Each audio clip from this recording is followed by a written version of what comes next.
Assalamualaikum warahmatullahi wabarakatuh. Jumpa lagi dengan saya di channel Kang Hayat. Apa persyaratan yang perlu untuk disiapkan oleh calon dosen yang akan disertifikasi atau bagi Bapak Ibu dosen yang eligible tahun ini untuk mengikuti sertifikasi, terutama bagi Bapak Ibu dosen pemula, wajib nonton video ini untuk mengetahui syarat-syarat penting mengikuti proses sertifikasi dosen dengan sistem SMART tahun 2021, yang tentunya ada penambahan-penambahan dan perubahan sedikit sistem dari tahun-tahun sebelumnya. Simak yang satu ini.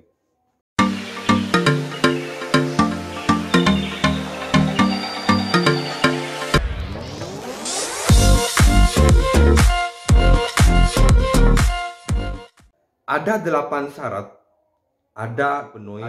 oleh Bapak Ibu dosen untuk masuk ke data calon dosen yang akan disertifikasi atau untuk menjadi dosen yang eligible mengikuti proses Serdos tahun 2021. Apa saja syarat-syaratnya? Ini perlu diperhatikan dan perlu di cross check kembali data-data Bapak Ibu untuk bisa memaksimalkan, untuk bisa mengoptimalkan tahun 2021 lulus Serdos. Yang pertama adalah memiliki NIDN atau NIDK untuk dokter pendidik klinis dan atau dosen paruh waktu.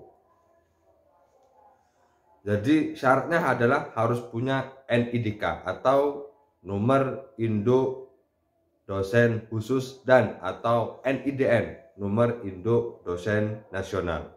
Tentu NIDN ini harus dipenuhi terlebih dahulu oleh Bapak Ibu dosen yang baru saja menjadi dosen misalnya, maka syarat mutlak bagi seorang dosen itu adalah memiliki nomor induk dosen.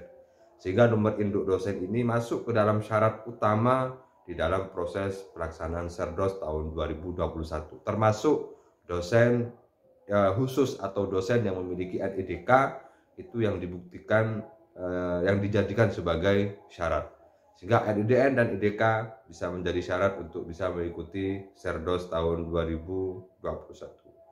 Yang kedua adalah memiliki jabatan fungsional, sekurang-kurangnya adalah asisten ahli. Jabatan fungsional adalah menjadi syarat yang perlu juga untuk disiapkan. Dilihat kira-kira jabatan fungsionalnya itu mulai kapan. Banyak pertanyaan juga dari Bapak Ibu, dari sahabat-sahabat, dari kolega, Pak, untuk jabatan fungsional saya, misalnya asisten ahli saya baru tahun 2020, apakah eligible kalau misalnya mengikuti proses Serdos tahun 2021? Tentu syarat minimal asisten ahli itu 2 tahun dari diterbitkannya jabatan fungsional Bapak Ibu, sehingga sebelum 2 tahun maka belum dikatakan eligible. Kalau sudah 2 tahun dari masa dimana asisten ahli itu per Januari tahun 2021 sudah terhitung 2 tahun, sehingga tidak dipaskan ke pelaksanaan Serdos, tetapi menyesuaikan dengan tahun di mana pelaksanaan Serdos itu dilakukan. Kalau tahun 2021 maka sampai Januari 2021 asisten ahli Bapak Ibu itu sudah 2 tahun baru bisa eligible untuk mengikuti Serdos. Kemudian yang ketiga adalah memiliki pangkat atau golongan ruang atau impassing bagi dosen non ASN. Jadi memiliki pangkat atau golongan ruang atau impassing bagi Bapak Ibu yang bukan ASN atau bukan dosen PNS. Ini juga menjadi syarat yang perlu diperhatikan oleh Bapak Ibu agar syarat-syarat ini bisa disiapkan sejak dini atau sejak awal, sehingga nanti ketika proses pelengkapan atau proses penyelesaian portofolio Bapak Ibu bisa dengan mudah, tinggal nanti memasukkan dokumen-dokumen yang dibutuhkan.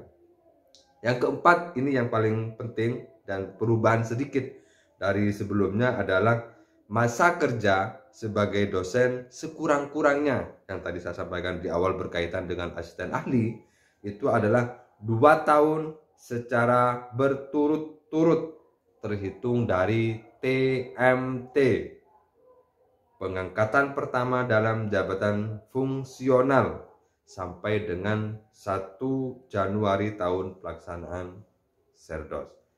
Jadi 2 tahun sampai tanggal dengan 1 Januari tahun pelaksanaan Serdos. Maka asisten ahli Bapak Ibu atau Bapak Ibu bekerja di suatu perguruan tinggi yang itu sudah 2 tahun, maka Bapak Ibu ketika memiliki AA kemudian 2 tahun berturut-turut berada di perguruan tinggi itu, maka Bapak Ibu bisa eligible untuk menjadi peserta calon DYS. Kemudian yang kelima adalah memenuhi beban kerja 2 tahun secara berturut-turut atau membuat BKD.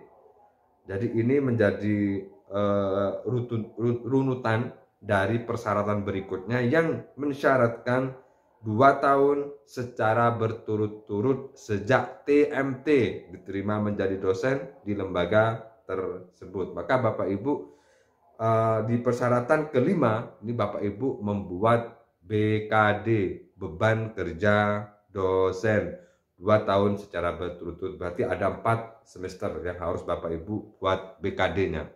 Untuk pembuatan BKD nanti akan saya buatkan sendiri videonya, sehingga bisa lebih simpel dan lebih fleksibel. Bapak Ibu bisa mengikuti persyaratan atau ketentuan-ketentuan berkaitan dengan Serdos tahun 2021.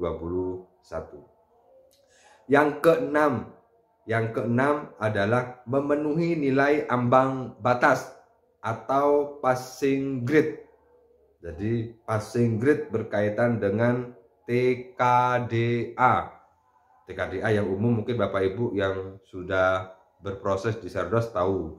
Tapi Bapak Ibu yang masih baru, TKDA biasanya itu menggunakan TKDA yang dikeluarkan oleh lembaga yang diakui oleh Kemdikbud. Terutama misalnya di Bappenas itu biasanya diakui. Maka passing grade dari TKDA itu di angka 530. Maka minimal TKDA yang harus Bapak Ibu penuhi adalah TKDA dengan passing grade 530. Memang agak berat tapi diusahakan bisa dimaksimalkan Bapak Ibu. Insya Allah kalau Bapak Ibu berusaha secara maksimal, secara optimal, yakin dan optimis, insya Allah ini akan tercapai. Kemudian yang ketujuh adalah memenuhi nilai ambang batas atau passing grade tes kemampuan berbahasa Inggris atau TKBI.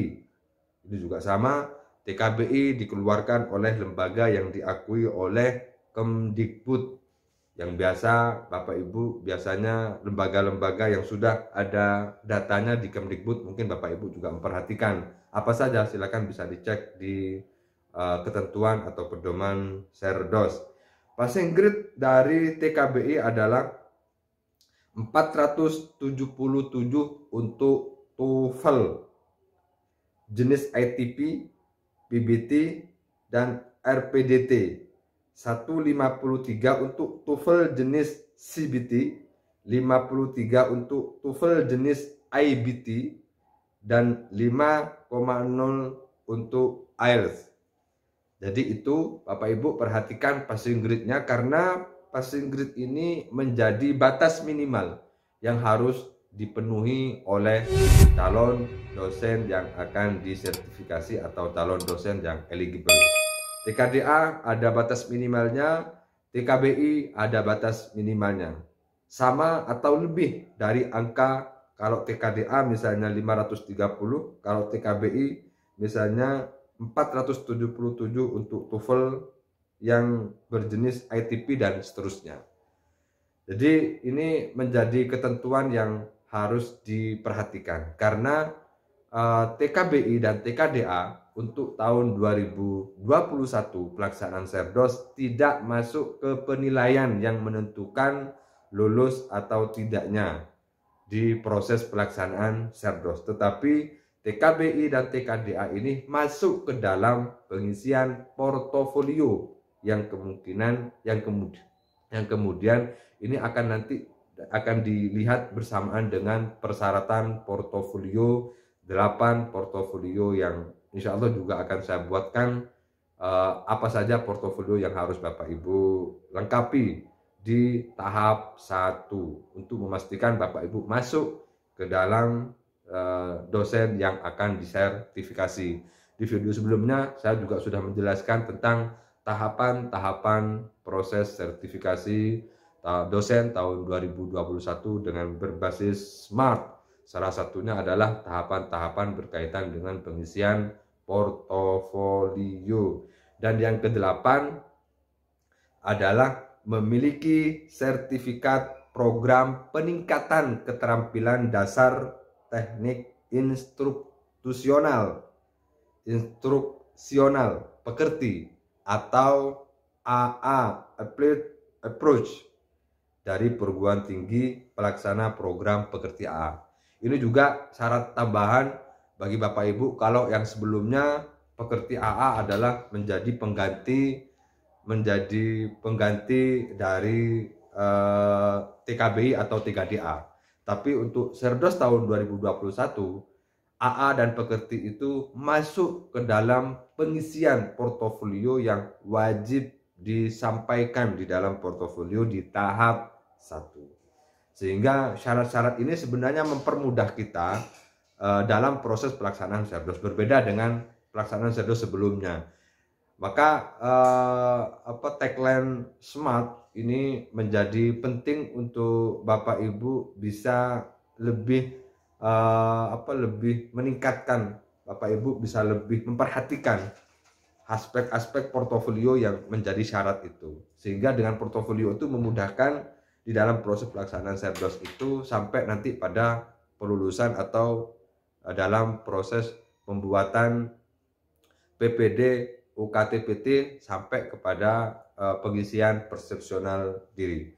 Semoga bermanfaat, tetap semangat, tetap yakin dan optimis Bapak Ibu kalau Bapak Ibu semua memiliki kompetensi dan kemampuan untuk lulus sertifikasi dosen tahun 2021. Terima kasih. Assalamualaikum warahmatullahi wabarakatuh.